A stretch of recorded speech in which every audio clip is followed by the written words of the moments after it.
Hello, j'espère que tu vas bien. Aujourd'hui, une petite vidéo citadine.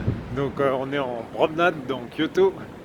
Euh, je voulais t'emmener dans un super paysage, mais la pluie est arrivée. Donc, à un moment donné, que ce soit la ville ou que ce soit pas la ville, ça change pas grand-chose. Alors aujourd'hui, de toute façon, en plus, il pleut. C'est un peu le thème de la vidéo, puisque là, l'idée, c'est de parler de la noyade et du réflexe de noyade.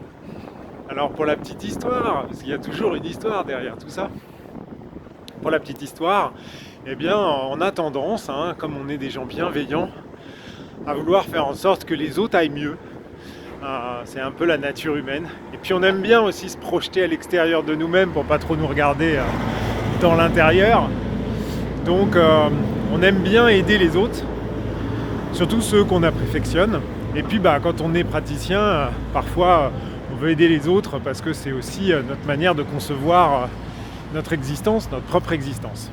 Bref, tout ça pour dire que en parallèle, je le rappelle, la première personne dont il faut s'occuper, c'est de soi-même, avant même les enfants et tout ça. C'est exactement comme dans l'avion, on te dit avant de mettre le masque à oxygène de qui que ce soit, mets d'abord le tien. Et bien là, c'est exactement ça. Et oui, c'est vrai aussi que quand on commence à s'agacer un petit peu, puisque ça commence à faire 2 ans qu'on est dans cette folie mondiale, on aimerait bien que les gens réagissent un peu plus et se bougent un peu plus pour que ça change plus vite. C'est vrai que pour ceux qui sont parmi les premiers à s'être rendus compte de la mascarade, c'est vrai qu'on trouve le temps un peu long. Mais bon. Mais d'un autre côté, et c'est ça qu'il faut bien comprendre, c'est que c'est un travail, chacun doit faire son taf. En fait, il n'y a pas de sauveur. C'est le jour où on aura tous décidé de vouloir se prendre en main, il va se passer quelque chose. Ce jour-là, c'est sûr. On pourrait peut-être se donner rendez-vous d'ailleurs, j'ai une pause là dans 5 minutes, si on pouvait tous se dire, bon tiens, on change d'état d'esprit et on arrête de croire qu'on va mourir d'un petit virus. Mais bon, c'est pas de ça forcément dont je voulais, si, c'est carrément lié. Parce qu'à un moment donné, il faut attendre que les gens se noient. Pourquoi ?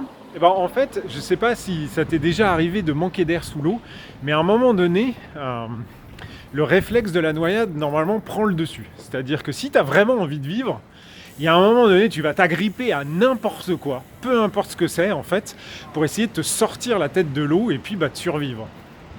Et puis, il y a les autres. Et là,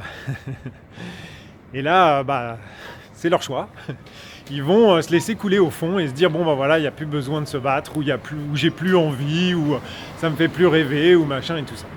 Et ce qui est intéressant, c'est que on a des réflexes de survie qui sont assez hallucinants, parce que là on est tous on subit tous, mais certaines personnes se mettent dans des situations où s'injectent des produits, ou se font transplanter des cœurs qui sont même pas de la même espèce. On est vraiment dans un réflexe de survie totale, quoi. Mais, manque de bol, c'est pas le bon. C'est à un moment donné, on n'est pas là pour... Ah mince, il y a la police, il va falloir que je change de trottoir. Bon, sinon ils vont croire que je les filme. Et c'est pas bon pour mon matricule. Je te raconterai pourquoi une autre fois. Et donc, la seule chose qu'on puisse faire, à part prendre soin de soi, c'est surtout de ne pas s'occuper des autres, surtout quand on les voit se noyer. Je dis pas qu'il faut appuyer sur la tête, parce que c'est pas gentil, même s'il y a des fois on aimerait bien, mais c'est surtout ne rien faire. Fondamentalement, c'est vraiment ça la bonne solution. Il faut faire en sorte que, in fine, chacun puisse trouver sa voie. Puisque en plus, ça serait très prétentieux de dire qu'on sait exactement ce qu'il faille faire.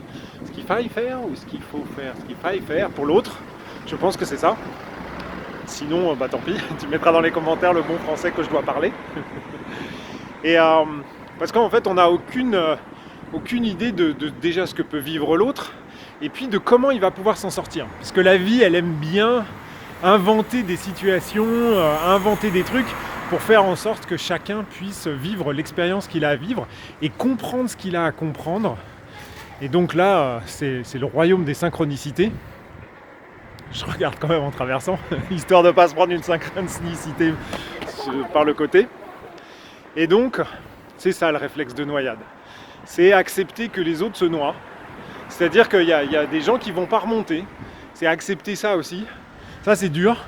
Se dire que bon, bah voilà, on avait fréquenté machin. Et finalement, il va pas remonter à la surface.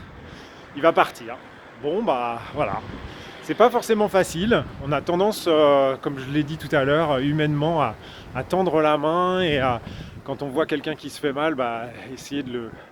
Mais en fait, il faut pas. Il faut penser qu'à soi.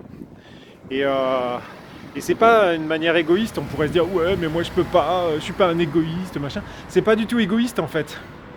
C'est juste que se focaliser sur soi, ça permet de se focaliser sur le vrai sujet, puisque comme à l'intérieur de nous il y a tout, il y a forcément aussi l'autre qu'on aimerait sauver. Et donc se sauver soi-même, eh bien, c'est participer en fait à ce que l'autre aille mieux aussi en fait. C'est pas forcément facile à comprendre. C'est un peu comme la foi, il faut un peu l'accepter, partir de ce principe-là, s'occuper de soi, faire en sorte qu'on ait monté sa fameuse étagère là. Mais après, j'ai dit étagère, hein, ça peut être aussi repeindre chez soi, refaire la déco. Enfin, on peut ne pas se limiter à l'étagère. Voilà, voilà. Bon, bah sur ce, je vais aller me mettre à l'abri puisqu'il pleut de plus en plus. Je te souhaite une super journée en espérant qu'elle soit un peu plus ensoleillée que la mienne. Et je te dis à très bientôt. Prends bien soin de toi, hein. Important ça. Ah oui, j'oublie. Tu cliques sur, il faut cliquer sur le bouton bleu, non, le pouce bleu, le gros bouton rouge s'abonner, parce que là, il faut qu'on dépasse les 200 abonnés au moins, au moins avant la fin du mois. Et surtout, il faut penser que le 19, le 20 et le 21, je fais une formation sur le soin à distance, et que si ça t'intéresse, eh bien, inscris-toi, et que si ça t'intéresse pas, eh ben, t'en parles aux autres. Ok? Je te fais plein de bisous. Ciao.